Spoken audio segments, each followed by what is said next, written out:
Okay. Your own time, start from now. Yes. Right. Let's get this going. Why is it that the Zoom things always get in the way of what you want to do next? Yeah, I know. You have to sort of lower your thing, your All the screen, so time. you can find the slideshow option. Right. Well Let's done. start at the very beginning. Good afternoon, just ladies and gentlemen. Graham and I are going to be sharing the honours today. Most of what I'm going to say is based on a consultancy report done for the Society of Local Council Clerks in 2023, and there's some updates on things that have happened since that time. I'll include in the notes at the back a link so you can go read the whole element for it. And then Graham has got some things to share, particularly about Long Sutton in Somerset, where there's been some similar work there. And that will be a lead into any experiences we have to share between us. So the study in 2023 had case studies for two very different buildings. Here is the community centre at Banwell in Somerset, and a lot of us will have buildings that are not of that sort of size, shape, and variety. But not many people will have something like this, which is a Georgian town hall in Newark in Nottinghamshire, built in 1766. So we had very much, if you like, opposite ends of the spectrum in terms of public or community buildings that were looking at energy efficiency and what they might do about it. So where we're talking about is the first thing that we would all have to do as local councils is decide to do something. What are we going to do? Are we going to get into this issue of greater energy efficiency? So again, more detail of this is in the report. I'll put a link to at the end. But have we declared a climate emergency? Is there a groundswell of public support for what we're doing? This is going to be particularly useful and important, of course, if what we're proposing to do, even though if it makes savings in future times, is actually going to cost some capital money up front. So it's very good to be clear about where you are as a parish council, as a town council, as an area for this. Okay, resources. Hooray. Do we have our own funds that might be used? Is there a concern to reduce running costs? And therefore, we're prepared to consider finding funds from elsewhere. So obviously, there is an issue around deciding to do something, there's an issue around resources. And what about value for money? No, we can spend money, we can all spend money, but will what we are proposing, what we're talking about, reduce energy bills? And what other benefits might accrue? There are other advantages from doing what we're doing. So there's a number of things we can think about there. So those are the sorts of things that we can consider which feed into the original decision. Actually, we'll go forward and look at this in more detail. So that's a very broad opening statement. One of the things we might need to think about is future-proofing our current energy sources. The new government is still working on what it's going to be saying about the future of gas. They've already sort of relaxed one or two issues around whether we have to have gas boilers or gas cookers replaced by a certain time or cannot be replaced after a certain time. So sort of watch this space. On the left, you see some old style gas boilers that were in the basement of Newark Town Hall.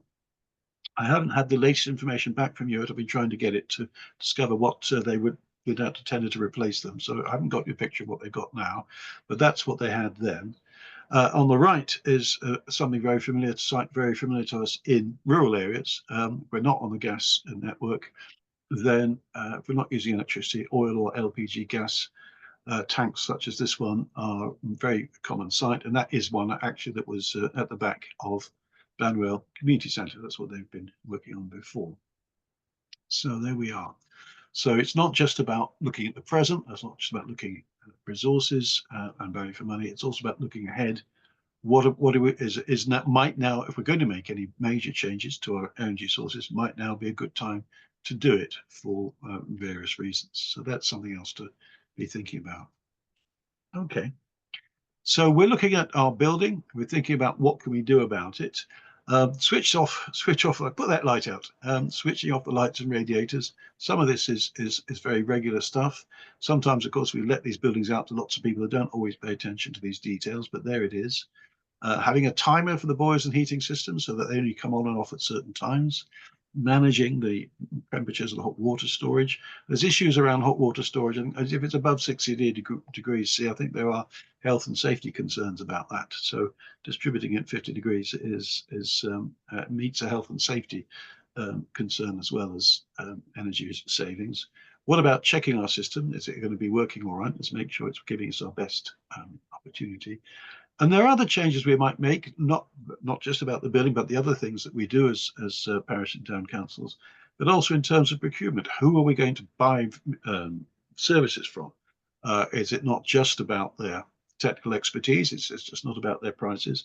Is it about, do they also care about the impact of climate change? Do they also care about energy efficiency? Are they the kind of people that we want to be encouraging and to work with? So procurement policy is something that can come in terms of, if you like, our behavior changes as opposed to using of our buildings. We may be able to find, I found this nice, Pixabay, if you haven't come across it, is a nice source of royalty-free images for use in presentations and things like that. Here's a lovely one by a lady called Rosie Ziegler. And sometimes, a picture tells 1,000 words. If we can find, if we want to get messages across and talk to people about, how they take care of when they're using our public building, we might look to find some sort of images like this, which really make the point in a very visual sort of way. So as I say, I can recommend Pixabay as a source for these kinds of images, but this one seems to be very appropriate to what we're talking about today. Obviously, if you've got lots of hot water taps going on all the time, hot water taps dripping, again, it's likely to be an increase of energy use on the back of that. Okay.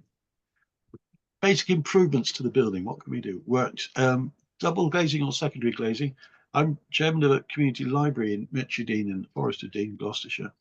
Built in 1983, and all the windows, original windows, were nicely secondary glazed, double glazed.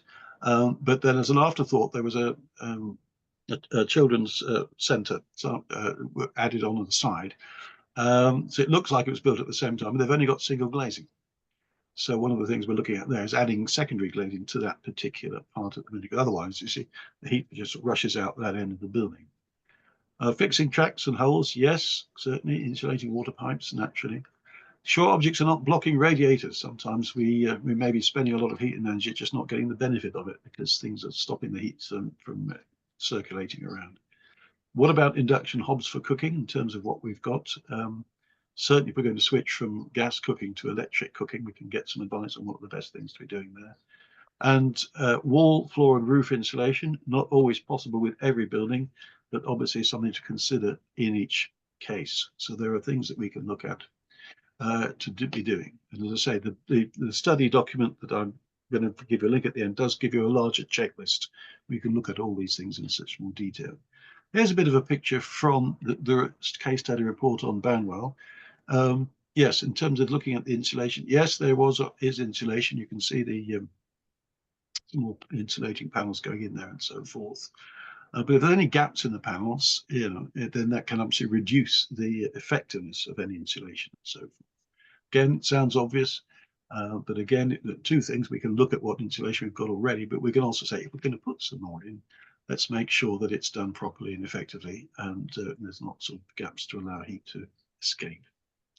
So some of this stuff sounds straightforward, but some of it is the question is, do we do it as councillors in parks, or do we hire somebody in to do it? How do we approach these things? And that's all going to be part of the decision in terms of what's practical in terms of cost and so forth. Now then, new technology, low carbon technology. LED lighting, I think some of the old style lights, you can hardly buy them anymore. I think partly due to government pressure, all the lights we can get in our shops tend to be the new LED lights in any case. Sensor dependent lighting, lights that only come on when somebody enters the room. I think that's been particularly useful for any public toilets, for example. Again, sort of relatively simple stuff, but all of these things can add up not only to reducing carbon emissions, but also saving us money. Heat pumps, we know that there are government schemes for heat pumps. We know that, again, this is something that doesn't work for every building. We need to take advice, whether it's an air source or a ground source heat pump. I won't say any more about that partly because I'm not an expert, and partly because just to say we need to check if we're going to do these things, whether these things are really the right result for our particular community building. Solar panels, hurrah. So there are solar panels, provided they're not in a conservation area or on a listed building, are permitted development. All being well, we don't need planning permission to put on solar panels, but we have to be thinking about how do we manage it, how do we monitor that they're working, keeping them cleaning as well to make sure that the generation is high. I've got 4 panels on our sheds at the back of our house, and I haven't cleaned them lately. So this is a note to self: get out there and clean them. What about the capital cost with the money we can get back from exporting it? If we're not using electricity that we're generating because the building is closed, we can export it through our energy supplier. Brown's going to say a bit more about that later on in the presentation. Different views of this. Sometimes we're saying, oh, we wouldn't do this unless we're recovering the money in so many periods of time.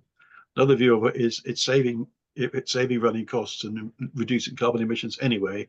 So provided we've got the money, we should just go ahead and do it. So different views of that cost comparison approach. And if you have battery storage, it's quite very useful to have battery storage if we can, because that means some of the electricity that we generate that we're not using, we can actually keep and help us for in future times. So we're beginning to see, once you're getting into some of these things about solar panels, heat pumps, and so forth, there's a number of factors that have an interplay, not only in terms of cost and practicality, but also what are the savings, what are the benefits from having them. And it's going to be probably different from every building. We need to check it out each time, not assuming that the latest solution is going to be working. Planning constraints, however, I mentioned that it's permitted development, but it isn't permitted development in conservation areas facing the road. In Mitradine, we have a conservation area in the high street. The library's in the high street, but if we're going to have to put the panels on the back, which is fortunately the right side anyway for the sunshine, but we'd have to make a planning application to have it on the front.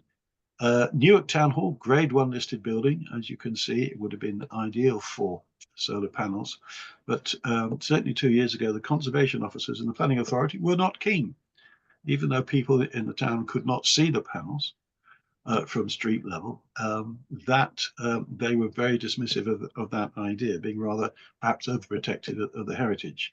From my perspective, we can put panels on Gloucester Cathedral and York Minster, then we can put them on other buildings as well.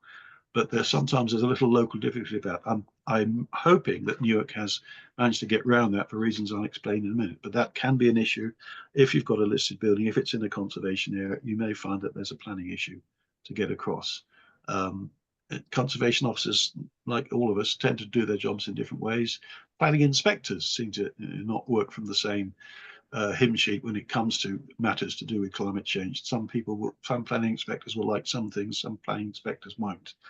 It's my long-term mission to persuade government to make sure the planning inspectors all say the same thing every time. But there we go. So that's something to be concerned about. Bit of an update from Newark that I've managed to acquire before I hand over to Graham. They did look at placing solar panels on the back of the nearby church, which is also Grade 1 listed. Now that project is now going ahead. So I'm hoping that when I hear back from Newark Town Council that they've managed to get a different view from the planners about their own town hall building, but we'll see. A new boiler tender, you saw a picture of the boiler that they had. So they made the energy, again, a bit of procurement here. They made energy efficiency of the boiler a big element in the way they assessed any bids. So that was clearly a part of the brief that they put out. They also asked the bid providers their own efforts on climate change. Are these people really up for what we're talking about? Do they know what we're talking about? Are they concerned companies? Are they the kind of people we want to do business with? Town Council also contracted an energy efficiency retrofit assessment, and there's a link through from this panel. These slides will be available afterwards to the actual report. They reported August last year, and they had 4 sections of a strategy. They talked about eliminate, which is about the behavioural change, changing habits. There's lots of detail they put in there. Mitigation, they had some studies and found some rooms in this big old town hall were being underheated, some were being overheated. The idea is what they might do about that. Improvements, yes, insulation came into that section, and active, separate. There was a separate feasibility study of solar panels going on at that time, and I haven't been able to find the results of that one yet. But that was an interesting breakdown of kind of the things they can do. Right, it's a big building, but some of these headings would probably apply to even the smallest community building. And when they summarise the next steps or actions out of this report, they mark them green, amber, and red. Green being the simple, cheapest, easier ones to do. Red being the ones that were more complicated or required more funds or what have you. So that's quite useful, really. So that we're saying, oh, well, we could say to our councils, look, Here's some easy ones we can do. Let's get on with those while we sort of raise money and look into the difficulties of some of the more complicated proposals. So that's a very interesting report to have a look at and see what we can get from that. Now, I seem to have pressed an interesting button there. How did I manage that? Okay, right. Let's try it this way. Here's an aerial view of Newark. We haven't got vertigo around the room. Bottom right there, you can just see the town hall itself. But on the left is the church where they're putting the solar panels on. So that has been decided. Those are going on as we speak this year. So somebody has persuaded the planning authority that you can put solar panels on that church. Again, you can see that they'll be up there on the roof, be hardly visible for anybody except in a helicopter. And that's part of a big, what they call a reawakening of the parish church. Mary Magdalene, there's a lot of work going on in there inside as well as out. So I'm hoping that when I hear back from Newark, that they've managed to persuade the planners, if you can have them on the church, we can have some on our town hall as well. But that's an interesting aerial view. Okay, so Banwell in Somerset, what's the latest from there? So they got some quotes in from suppliers to put panels on the village hall roof, but the two of them said, oh, that would be no problem. The third one pointed out the roof that they had would not support the weight of the panels. It's an interesting roof. It was actually a metal roof, curious piece of kit. So that was a problem. But then they spoke to the scout hut next door, and they managed to put panels on the adjacent scout hut. So that was handy. That was good because the scout hut was a new energy efficient building anyway, and obviously the scouts were well up for this kind of discussion. So that was it. So they still got their solar panels, but it was on the next door building.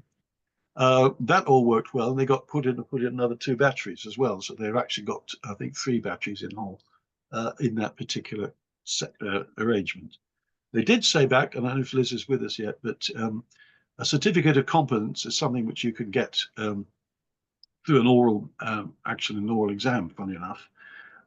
If you've got a certificate of competence, then things make more straightforward, because if you're dealing with electricity, it's something perhaps that councils may be concerned about, staff, councillors, contractors working with electricity. Banwell themselves did have such competence, so if Liz is on the call, perhaps she can give us a bit more information on that. There's the link through to what the government says about it. So they found that they paid for what they were with some community infrastructure levy, which they managed to get in obviously from the local planning authority. What I say to everybody is, if you've got things in your parish or town that you want to get some planning gain money from, for heaven's sake, tell the planners now, get it in there first before they start deciding to spend your money somewhere else. And they got some grants from North Somerset as well, which included paying for the batteries. So that's where they got the funds for what they've achieved. Oh, here's a picture of the scout hut in the question, which, as you can see, is a new building. You can see the community centre building is there on the left, the brand new scout hut on the right. Very close to each other, as you can see. There's a bit of an area view about it. Scout hut on the left, community centre on the right, but you can see that there's 19 panels with 3 batteries coming off that system. Population of Banwell, parish population 3,251. And as I say, they found they could put the panels on the scout hut, and that's worked very well. So the message from there is, have not only about our planners, not only about our grant funders, not only about sources of funding to buy our panels electricity from. What about our neighbours? Are there things that we can do with our neighbours which might help us move forward on this kind of thing? So I'm going to talk about this next step. So there's the link to the Guide on Carbon Saving Building Improvements, which published September 23. It's on the climate action page of the SLCC website. Future Leap were the consultants that worked with us on that. And that has much more detail in terms of the checklists and things you can use to check out the situation at your own location. So in terms of next steps, yes, we have to do some research to inform the council decision to go forward. We can use the checklist in that document to review the options for our building. We will want to get a costed project plan if we're going forward, potentially from contractors. And naturally, of course, we might be looking at more than one contractor to give us some comparisons. So that's a sort of gallop through those next steps. So experiences from other parishes, we'll open this out for other people to talk about just now, but I'm going to pass the baton to Graham to talk about Long Sutton.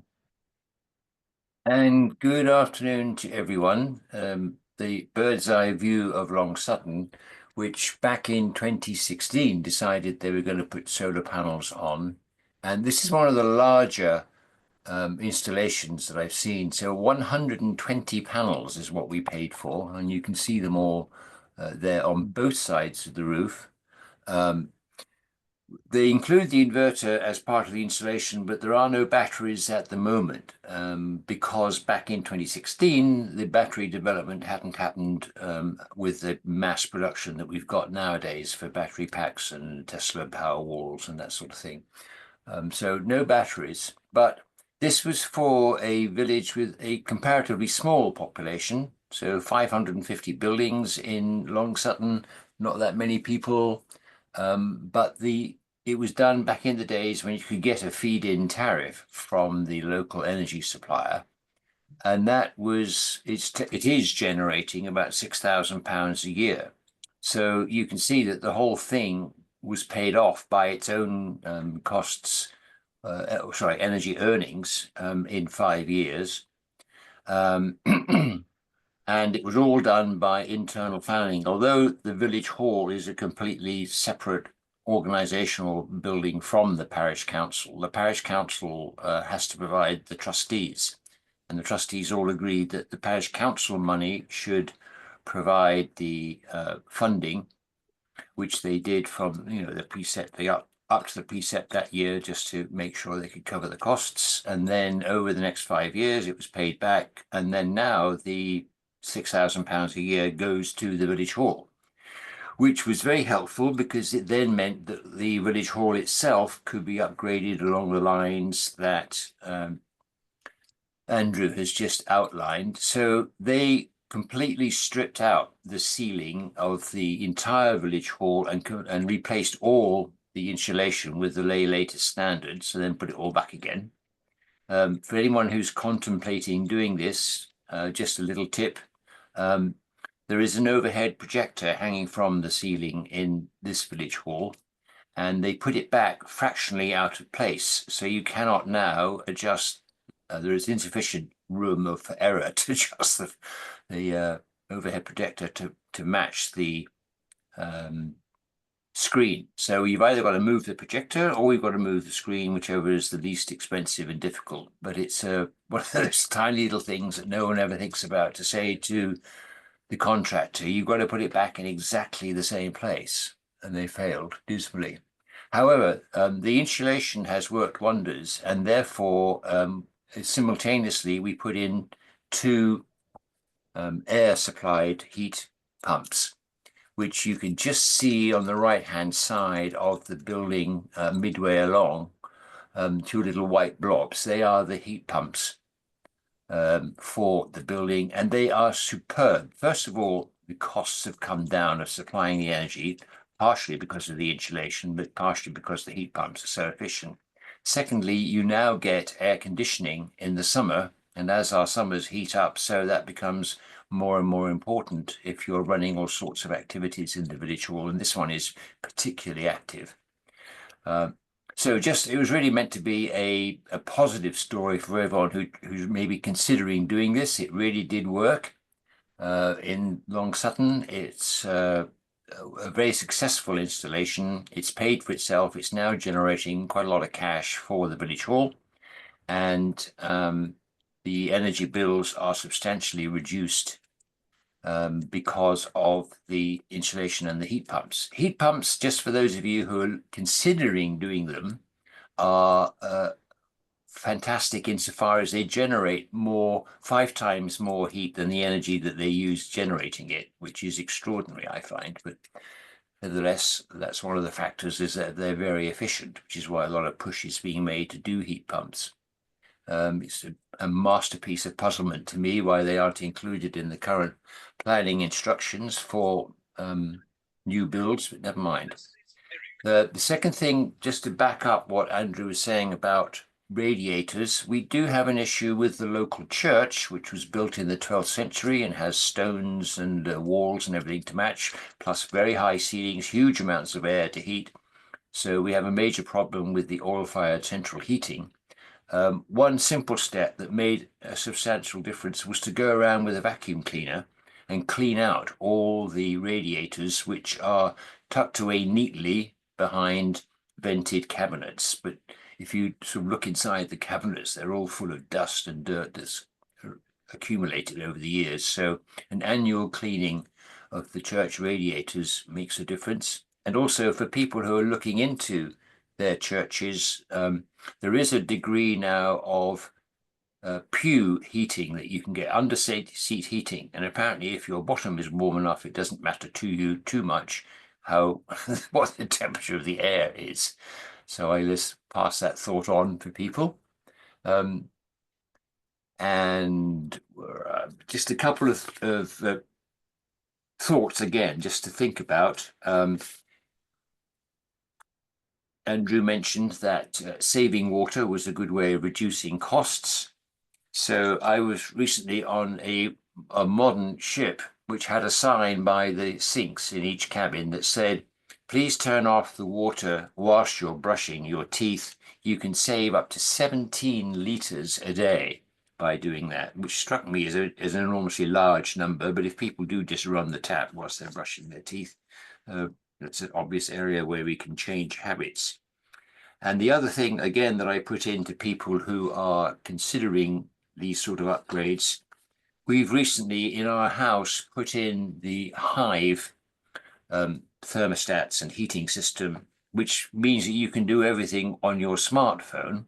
And the beauty of that is that if you put the appropriate adapters on your radiators, then you can turn the radiators in unused rooms off or back on again just with your smartphone, which if you are elderly and not so able to go zooming around the house turning radiators on or off as people come and go, then being able to do it nowadays with a smartphone is a huge advantage.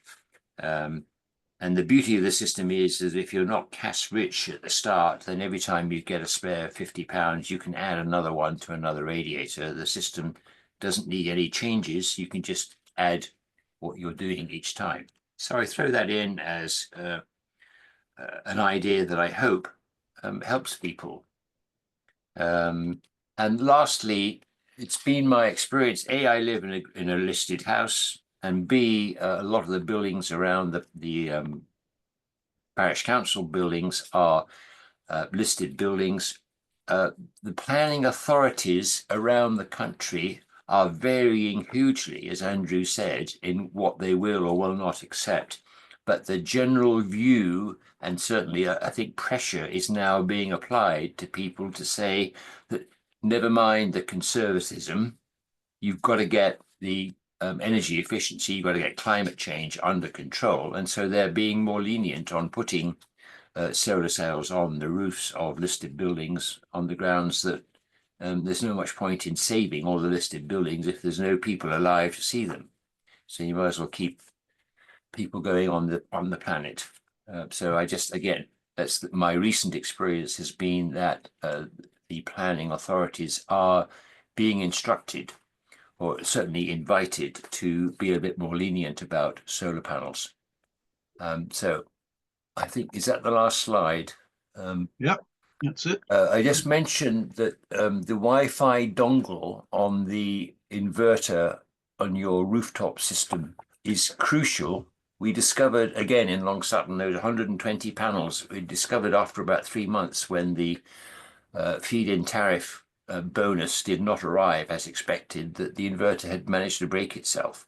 But no one knew because no one was watching. And you can just, again, with smartphones nowadays, you can just get a little Wi-Fi dongle to add to your inverter, which will talk to somebody's smartphone, and they can see on a regular basis, A, if the system is generating, and B, how much it's generating compared to what it did, say, last year, which tells you whether or not the cells need washing.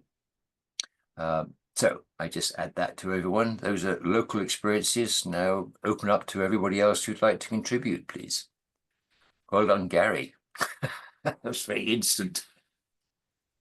Yeah, because the heat pumps you were talking about is quite relevant because we're looking at heat pumps here on the town hall. Graham, do you know how much they cost to install in total in Long Sutton? I could look it up. I have a feeling, for some reason, that the figure of about £12,000 comes to mind. I can certainly give you the manufacturer's name and the model name, which I'll put up on the wiki. I don't have them instantly to hand. But I think I'm almost positive they're a Japanese manufacturer. And the experience has been very positive. Yeah, I think it's generally Mitsubishi, I think, that make them. That they Yeah, this was a name like De-Carbonise, but maybe that's a sort of trade name. But I'll look it up. I've got it available for you. yes.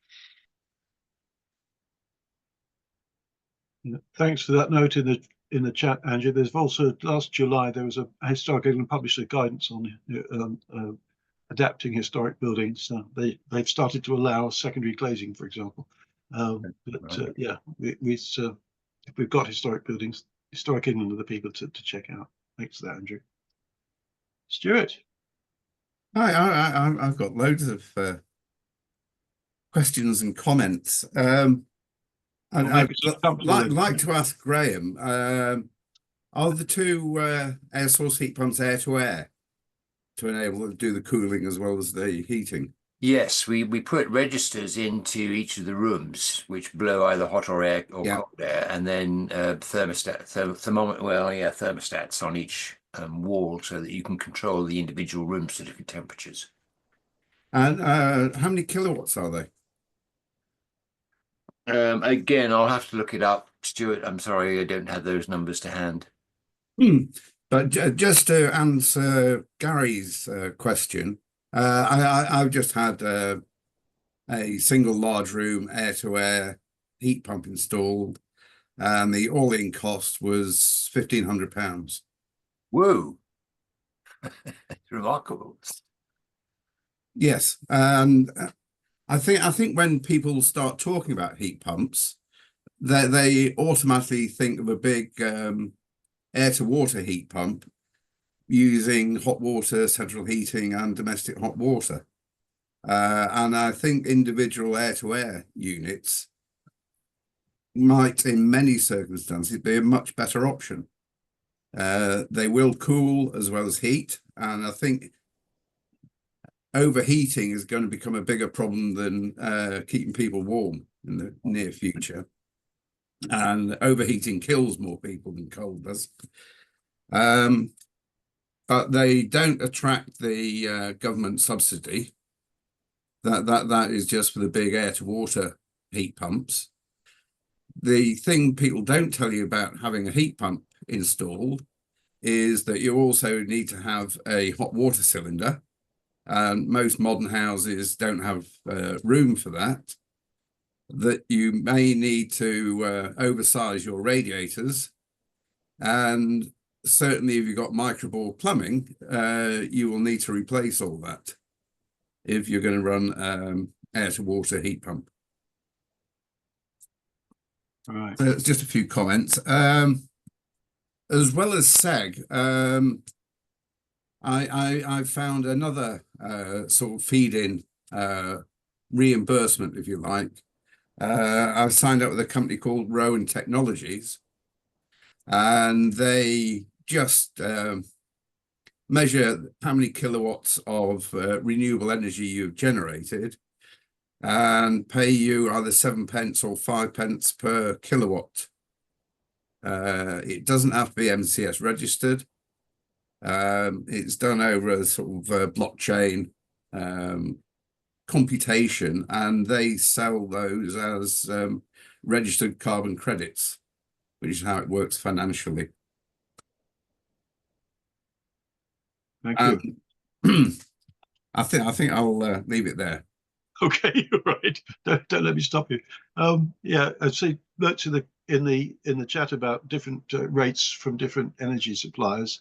I've got a rate with Scottish Power, which is interesting. Yes, shop around, find what might be available. Where we're looking at putting panels on our community library, the next door building is a doctor's surgery. They'd be quite interested in getting some cheaper energy through our efforts. mean, putting a wire between the two buildings is not practical. Not anything else, there's a road in the way. But if we can find the right energy supply, we might be able to do a deal through them so that we get some money, but also that the doctor surgery. I thought currently you weren't allowed to sell electricity at the moment. We can't. Unless it's to a registered. Yeah, that's right. We're not yet. There's lobbying going on to change the law so that we could develop energy and sell it to ourselves to whoever. What I've just described would only work if you found a supplier that would be happy to do the deal. They took your energy at a certain rate, but they actually then resupplied it through the local substation to your neighbour at a better rate than they could get otherwise. There will be one or two experiments happening that around the country. It's not always going to be practical, but it's the way that it's been suggested to look at it at some point. But certainly a wire between us and the doctor's surgery is not going to be practical. Right. Yeah, you're right, Stuart. Absolutely. I see we've got somebody here from Centre for Sustainable Energy. So I don't know if Tess, if you've got anything else to add in, or I haven't looked at the Centre for Sustainable Energy website lately to find out your latest advice that might be available. But here's me putting you on the spot, Tess. What would you like to say? That's okay. Yeah, I mean, I think a lot of what you were saying is, and my colleague Steve is also here, aligns with what we kind of talk about. Again, with the tariff aspect of it, we're always trying to find ways that or new opportunities, and our advice, unfortunately, is always shop around, shop around, shop around. So unfortunately, we haven't found any kind of magical answer to that.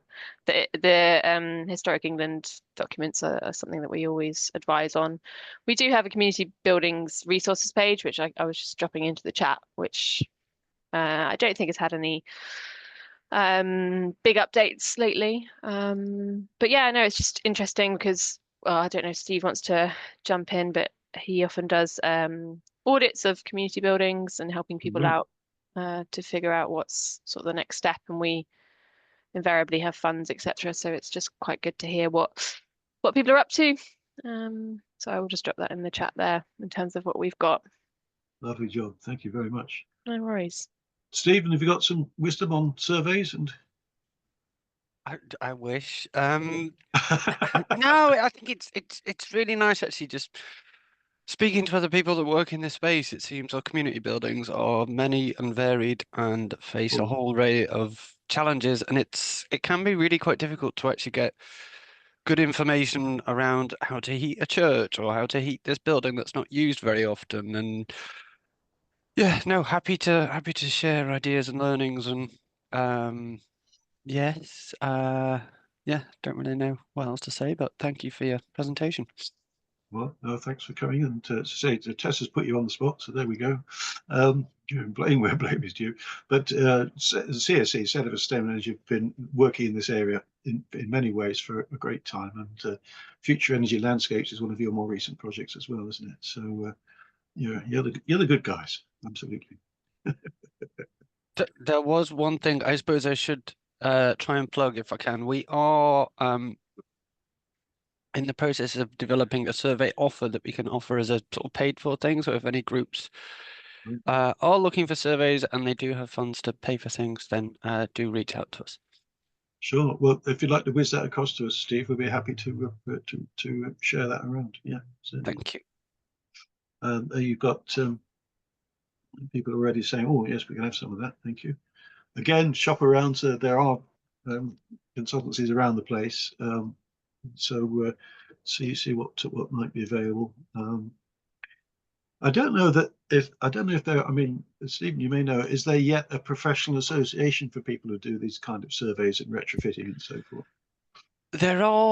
It's a bit of a gap because there's obviously lots of retrofit coordinators that work in the domestic world. There is talk of some sort of guideline process as 2038 coming into force this year, but as far as I'm aware, it's not.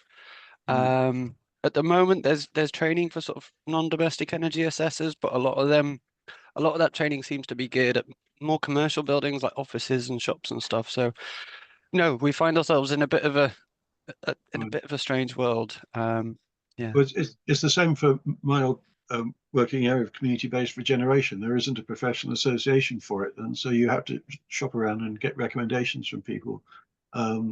Even in installing solar panels and so forth. I was lucky enough to find an electrician literally 5 minutes down the road who's actually sort of fallen into that kind of work, and now he doesn't do hardly anything else, But if you wanted to, you wouldn't necessarily find him by Googling solar panels.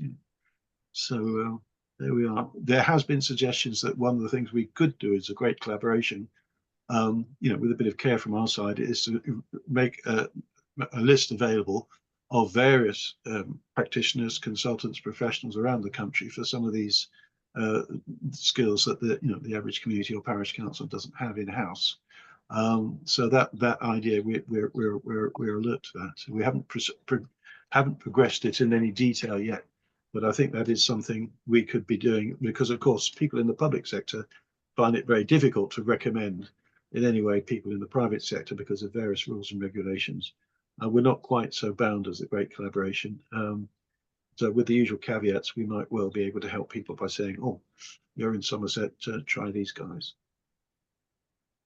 So that's something for future time. So you're looking at the chat, Graham?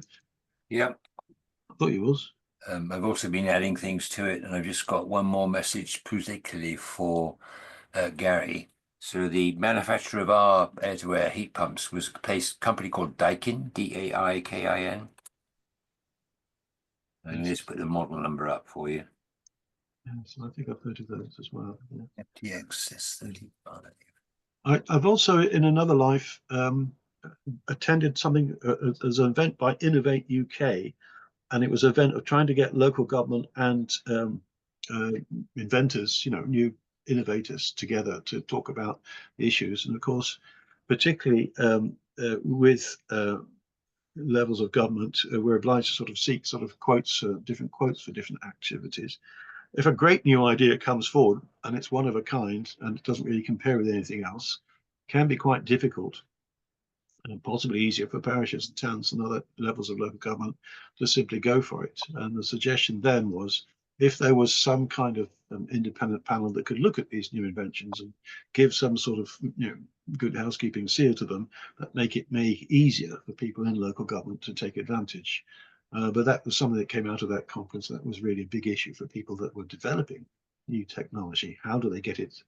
They've got these great new ideas. They're making these things. How can they get it so that people can start acquiring them and using them? And we're in a changing world in many ways, aren't we? And this is another area where things are sort of developing. Okay. I've sort of seems to have rather usurped Graham's role as the chairman. Gary, you've got your hand up, my friend. Yeah. Yeah, I just wanted to add also that I find that one of the problems we have is that is with funding, because the size of our organization, the type of building and stuff. It seems like all the big mega projects, there's lots of funding out there, and maybe for like little buildings from community groups, there's lots of funding. But when you're kind of like I say, a medium-sized town hall, it seems like there's no kind of government fund we can go to, and there's lots of other funds that we seem to miss out on because of lack of eligibility for whatever criteria. So there doesn't seem to be much options for like an old school kind of double-story town hall building to get some solar panels or some heat pumps on. Right. With any help to you, Gary, in Long Sutton, we tapped the local waste disposal company, so Viridor. Yeah, we're outside of their catchment areas. So we look at the waste companies as well. We've looked at those, and yeah, we don't fit those criteria because we're not within. Long Sutton's quite close to one of their tips, I imagine. But correct, yeah. There's one quite close by. No, but we're not. It's usually a 10-mile radius, isn't it? That's a sort of yeah. They don't tend to have them in the Cotswolds, and unfortunately, all around them. Sure. Yes. Okay. Yeah, it's a damn shame. It is, and I think that there is an issue of funding. Who knows what may or may not come out of government? Obviously, what we're now hearing every day is how squeezed government funds are and how things are being chopped and changed about. So I don't necessarily think we can expect a lot more from that quarter at the moment. I've got a bit of a link to the net zero office in government, but I haven't asked them that question lately. In terms of other sources of funding, there are some national schemes. If you go on the, I'll put a link into our latest fundings analysis on the SLCC website. I'll put that in the chat shortly. But some of these things are going to be great opportunities, really much for a lot of local fundraising. Sometimes, of course, we're talking about relatively large sums of money, but it may be that we're never going to get it all from one single grant for a start. It's more work, of course, in looking at different sources of funding. If we can find a group of people, which we always say, don't try and do it yourself as a council, get the local residents engaged.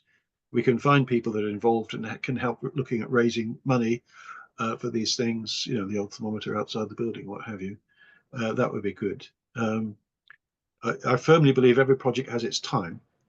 So we do need to keep these ideas alive, keep looking at it. And it may be that a long and steady fundraising process, I'm just talking off the top of my head here, may not be immediately effective, but it actually manages to keep the ideas in people's minds, and we can take advantage of different things that come across. But you're right, Gary, there's no necessarily instant answer for some of these things. I'll put the link to the latest funding guidance we've found out in the chat. Yeah, it's like, like county councils have access to a lot of funding, but when you're like a parish council, the whole like net zero hubs and stuff don't apply. And it's kind of like, where do we go? There doesn't seem to be an obvious place to go to. You just have to, like you say, shop around and hope that something comes along and just keep your eyes open. Yeah, the other issue, of course, is, to what extent we feel able to increase our precept. And even if we're borrowing money from the public works loan, then we may have to increase the precept in order to pay it off over a period of time. This is going back to the question about what kind of support do we have in our community for this kind of activity? Are they prepared to, as a sort of random example, to pay another £5 a year on their precept, which would go towards something like this? I'm not saying £5 is always going to be the sum in question. One of the other things that we need to be thinking about at some point, and there's a lot of debate happening about that at higher levels, is the government's plans for devolution in England. They're talking about going into unitary authorities and basically having no more district councils. If that's the way things turn out, and that we're not going to know any more about that until I think this autumn, town and parish councils will get even more high profile, and particularly as being the level of government nearest to the community. So there's discussions going on, and what is that going to mean? Are we going to get extra powers? Are things going to get devolved down to us from above? I'm told that the MP for Rural Affairs at DEFRA, Daniel Zeichner, is very interested in this particular opportunity. But the question then arises, what is it that we're going to get? What suggestions are going to be made that we take on that perhaps district councils used to do? What other funding might be given to us to do it, or might we have to think about raising our precepts anyway in order to do the best for our very communities? So I think there's a lot of, and these answers to those questions are going to vary enormously from place to place.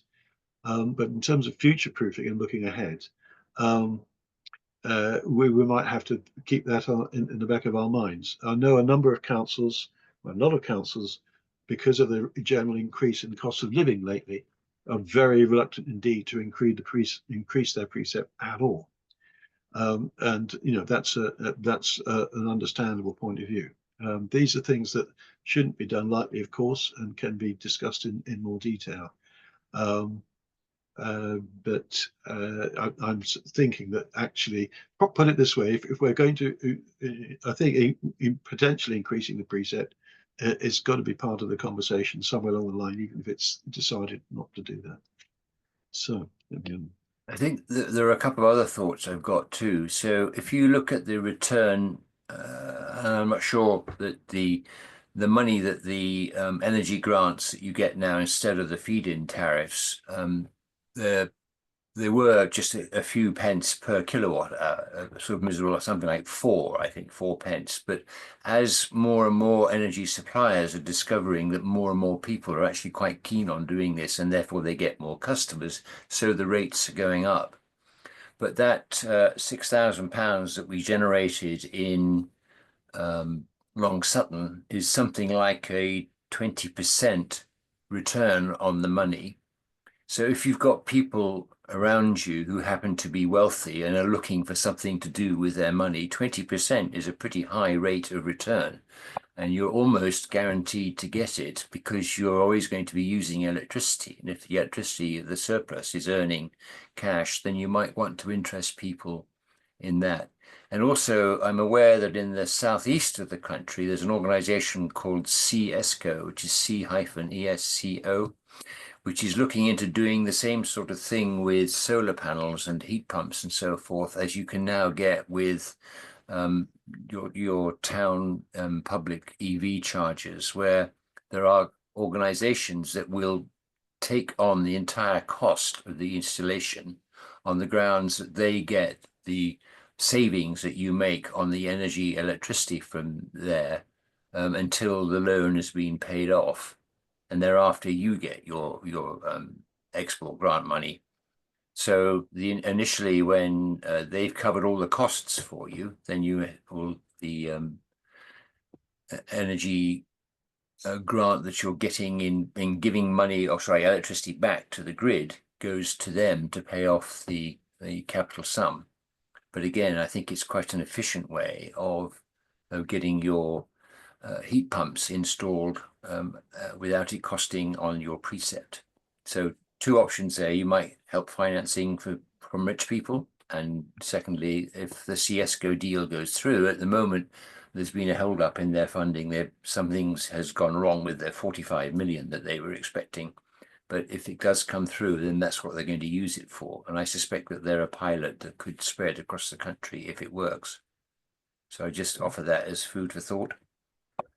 Right. Have you got a link to that organisation, Graham, that you could slip into the chat? Yes, I'll look one up. Yeah, I mean, there's also Centrica, is an energy company offering support for community energy projects in the east and the southeast, and Stuart and I are both looking at a potential application to that source of funding. I think the deadline for, you have to put in an expression of interest first, and the deadline is next week, Thursday, isn't it, Stuart? But, this is again another example of, if we're prepared and thinking about what we might want funding for, then we get the story and our writing, in fact, our fundable packages written up in advance, then it makes it easier to leap on these opportunities as they may arise. Which is very much an approach we're beginning to take with the great collaboration itself. Great. I think I'm going to have to add it later because I can't find it at the moment. Oh, that's okay. I'll put it on the wiki, on the published bit. Yeah. Well, we've had a great exchange of views. We have some lovely ideas here. Is there anybody else who's been on the call would like to ask any questions or make any points?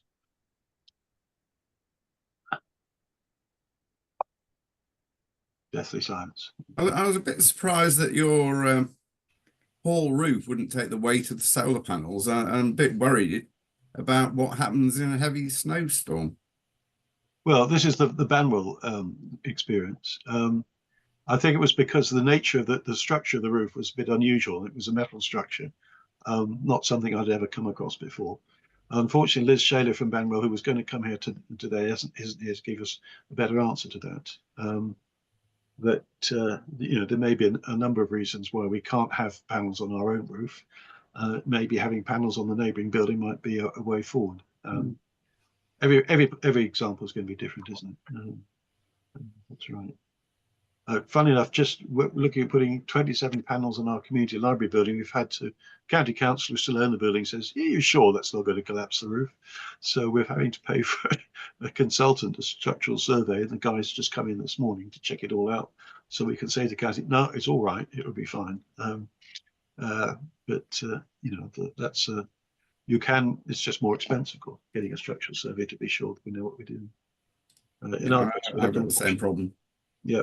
Well, in our case, we had no option. The council said, unless you can show it to us, you know, we can't have the approval. Yeah. There we go. You put your thumb up there, Siobhan. You've got similar experience. I meant to put my hand up. Yeah, thanks. It's been a really helpful chat for me. I'm just like, we've just started up a community energy group in Suffolk, Sudbury, Suffolk, and we're looking at the local church in the centre of town, which is an arts centre, and the town hall, just like preliminary. But we've had a letter back from Historic England giving their support to panels on the listed church, which is great because it can't be seen from the street, and you know, so it is looking positive. Great. I don't know if it's too late to look at the Centrica Fund, but let me see if I can put that in the chat as well. Why not? It's getting quite close now. Where is it? The short deadline, isn't there now? Yeah, I've noted that. Yeah, when you talked about fundable packages, it would be, I don't know whether there's some example that would be useful to help with the application. Okay. Well, for example, with the great, I'm losing myself. Within the great collaboration, we've got funds we're looking at for improving what's on our website. We've got funds looking forward to supporting climate action workshops around the country, particularly in East Anglia, where we're having our pilot program. We're looking at funds for training for local people so that they can then go and train other people.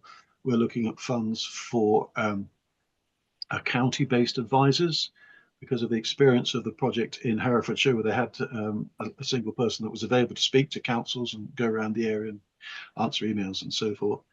She was only working 2 days a week. She confided me it's really a 5-day-a-week job.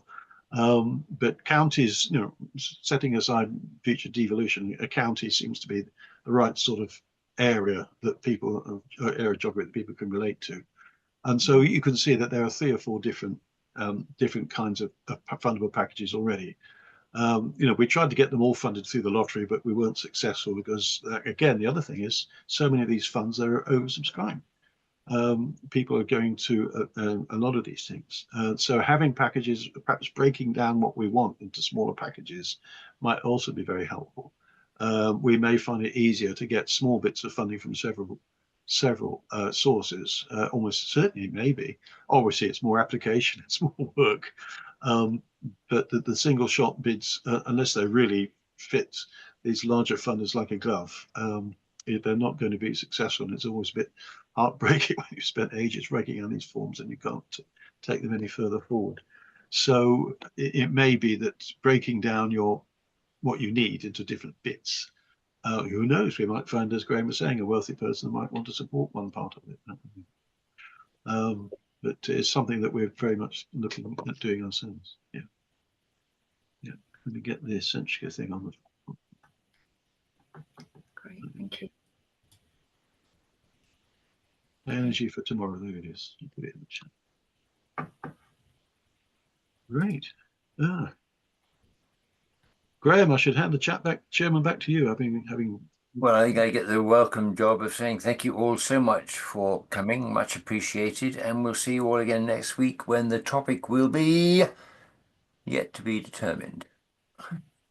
Okay. Yeah, well, I'm waiting for confirmation from David Morgan Jones, whose father died recently. So we need to work out whether he's still caught up in the aftermath of that, or whether he's going to be free to give us his the presentation that's mooted for next week, but we're not sure it's going to be happening.